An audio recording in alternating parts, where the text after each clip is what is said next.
You might have noticed that last week we were on chapter 9 of Joshua. This week we skipped to chapter 14 because most of what happens in 10, 11, 12, and 13 is just a bunch of small battles and skirmishes, and it gives a little bit of history about what happened and how the Israelites came to take over the Holy Land. And then we get to chapter 14.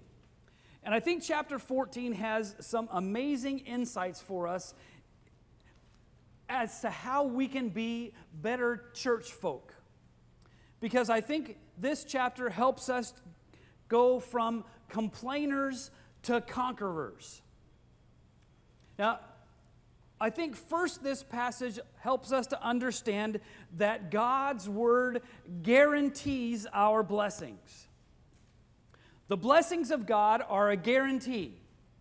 It's not something we have to work for. It's not something that we have to earn. But there are a few things that we have to do or be. You see, in order to be a person who experiences God's blessings, we have to first be a person of faith, and then we'll be a person with strength.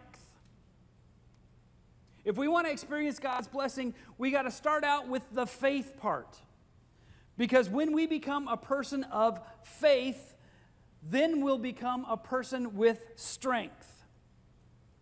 You see, Caleb, at our passage in Joshua, is 85 years old. For 45 years, he's been waiting to claim this promise that God made to him. Now, if you remember the story, we covered this in a sermon series a few months ago on tackling the giants. We went over that passage in Numbers where Moses sent 12 spies into the Holy Land. They had just escaped from Egypt, and it wasn't long before they came to the edge of the Holy Land, and they sent spies in. And the spies all came back a few days later, and 10 of them said to Moses, "The land certainly was flowing with milk and honey, but the people there were giants.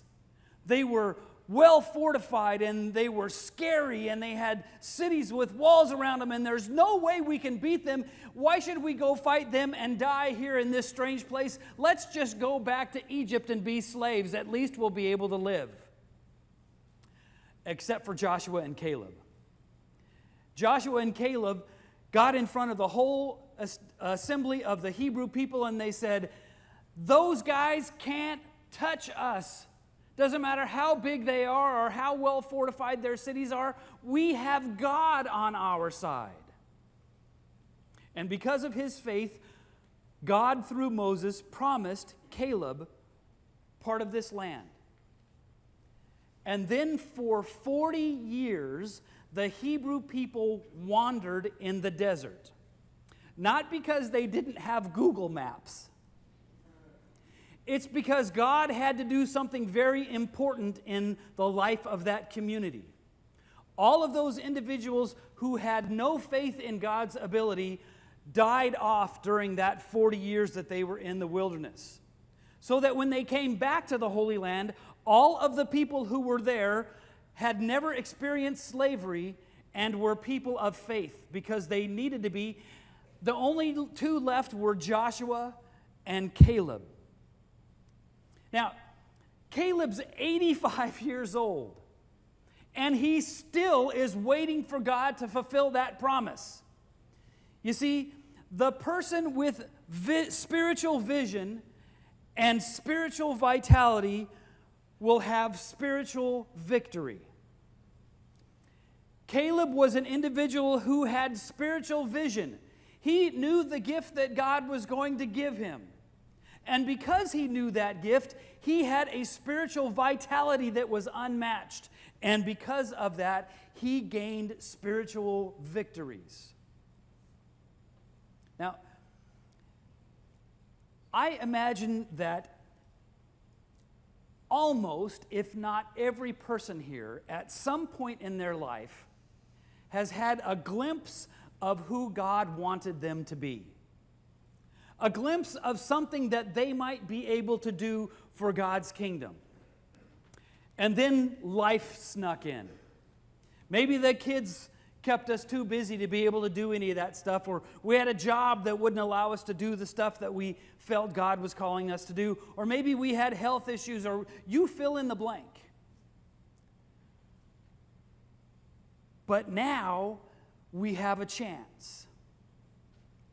And if you continue to hold on to that spiritual vision, it will give you spiritual vitality, which will lead to spiritual victory. It's too easy to say, I'm old. I can't do anything anymore.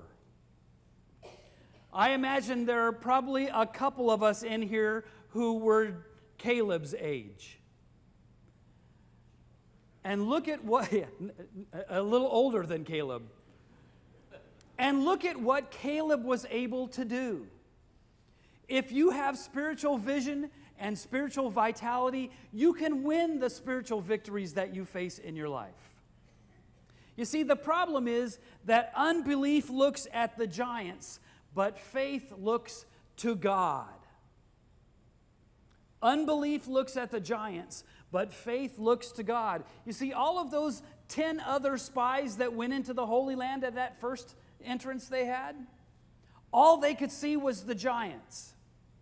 All they could see was the dangers and the perils. But these two individuals, Joshua and Caleb, and especially Caleb, knew that God was on their side. They weren't looking at the giants, they were looking to God. Now, I want to give you a little bit of a theological understanding of the biblical text here. In the Old Testament, especially in this area of the Bible, when it talks about giants, it doesn't necessarily mean guys that are 8 feet tall. In this time in the world, the city-states or kingdoms did not have a standing army. The army was the farmers and the shepherds and all those other guys who would come and fight the battles when needed. But the local king usually had a small cadre of professional soldiers, as many as he could afford, and they were usually the biggest, burliest, toughest guys in the neighborhood. And they wore helmets and armor and had big shields and swords. And if you were a little teeny Jewish guy coming across the desert and you ran into those guys, you'd think they were giants too. So usually in this text, giants means big warrior dudes. So they were afraid of these guys because they'd been slaves, or they had been in the desert most of their life. They'd never seen warriors like this. And they were afraid. And they looked only at the giants. They didn't realize that it was God who was on their side. You see, Caleb's dedication and faith did a couple of very important things for him. First, Caleb's dedication and faith extended his life. He lived to be 85 years old at a time when the average human lifespan was 40 to 42 years. And not only did he live 85 years, 40 of it he was a slave in Egypt, and then 45 of it he was wandering around in the desert. That's what they in the car business call hard miles. This wasn't freeway driving for Caleb. He was on bumpy country roads his whole life. And yet, at 85 years of age, he was ready to receive God's promise. You see, because his life was extended, he was able to gain an inheritance. Now, there's a reason that some of you are 70 and 80 and 90 and 130 years old. It's because God has something that he wants you to do still. And don't use that excuse, well, I'm old, I can't do nothing no more. I will once again remind you of the woman at the church in Pensacola, Elizabeth Pellin, who was 92 years old and blind and couldn't walk very well and losing her hearing. And yet she did more for that church than any 10 other people in the congregation, because she prayed daily for that church. and daily for its pastors and staff, and daily for the people in the congregation who had needs. Don't tell me you can't pray. There's something, maybe praying isn't your thing. There's something for you to do here. My question for you this morning is, what is your spiritual inheritance? What has God given you in a spiritual sense? Now, for Caleb, he inherited land, but I'm not talking about land or houses or bank accounts or those kind of things. What spiritual inheritance has God given you? If you don't know, you should probably think about that a little bit. Because when you receive your inheritance, that's when you can begin doing God's work. Caleb's dedication and faith extended his life. It gave him an inheritance, and because of it, he overcame the enemy. He was given this land called Hebron. And Hebron was kind of the Beverly Hills of Israel. Nice rolling hills with big trees, high property values. You could build your McMansion up on the hill, and your property value would go up every year.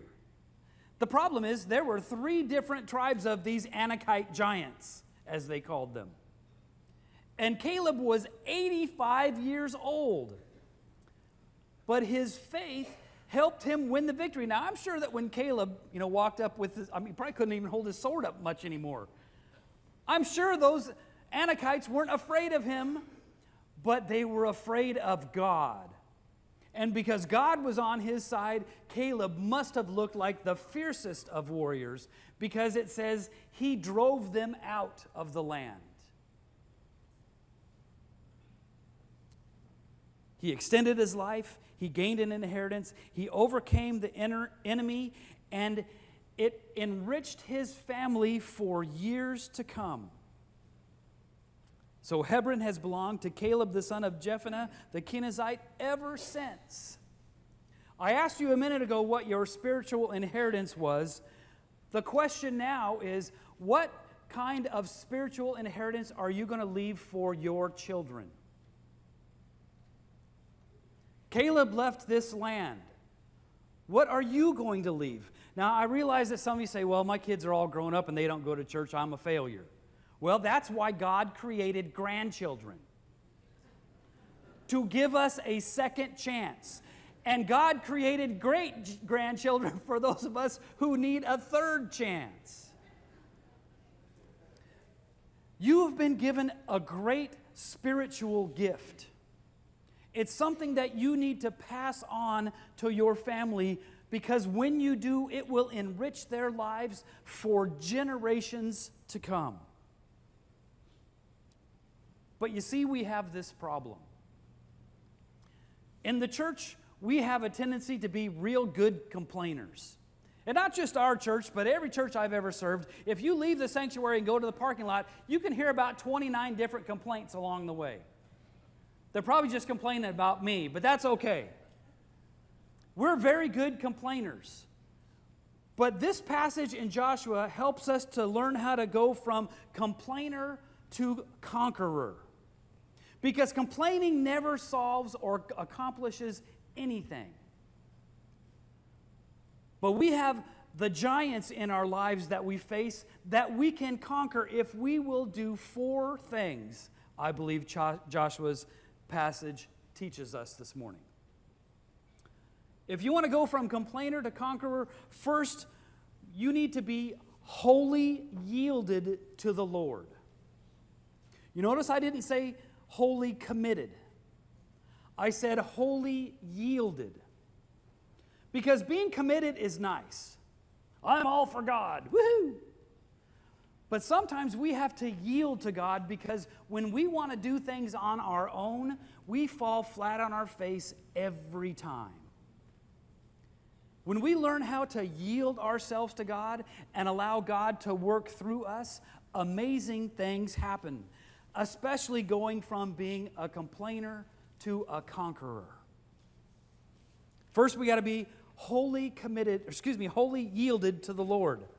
Secondly, we have to know and believe His promises. Now, I think many of us know God's promises. We've studied the Bible, we've read it a few times, we understand what it means, but we might not necessarily believe them all. It's not easy. We have to know and believe God's promises. But if you don't know God's promises, how are you going to believe in them? When I die, they're going to put on my tombstone, "He told us to read the Bible." And it's not just to make me feel better as a preacher. There's promises in there. We need to know and believe them, because it will help us to learn how to conquer the giants we face in life. Thirdly, we need to keep focused on the inheritance. It's too easy to focus on the inconsequential things in life. Caleb, for 45 years, focused his life on God's promise. Talk about being patient. And then once he finally received God's promise, he sent him into a land with giants. How crazy is that? It was desolate. It was the desert. No phone, no life, no motor cars, not a single luxury. Am I going too fast? But he focused on the inheritance. He knew what God had for him, and he kept working towards it until he could get it. Maybe you've been waiting 10 or 20 or 30 or 40 or more years to have the opportunity to receive the inheritance that God has for you. What better time than now? Don't be a complainer and say, "Well, I'm not healthy enough," or "I'm not vigorous enough." Look at Joshua, or Caleb. He was 85. He was ready to go and fight the giants. Be wholly committed to the Lord. Know and believe His promises. Keep focused on the inheritance. And finally, and most importantly, depend on God for victory. We cannot do this ourselves. We're old. We're weak. We're frail. We're sickly. You name the problem. We can't do it ourselves. But when the creator of the universe is standing behind the 85-year-old man who can barely hold up the sword, the giants run away.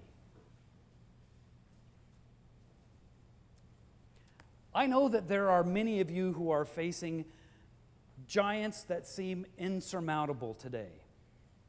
Whether it's a health issue or a financial issue, or a relationship issue, an issue of the heart or of the head, you cannot overcome them by yourself. But if you'll be wholly yielded to God, if you'll depend on His promises, if you'll keep focused on the inheritance, God will be with you and help you to win the victory. There's some amazing things happening in this church right now. And I hope that you'll jump on board with us. I hope that you'll go from being a complainer to being a conqueror. I hope that in your own life, you'll stop focusing on the problems that you have, the giants that you face, and that you'll start focusing on God. Because when you do, victory is secured.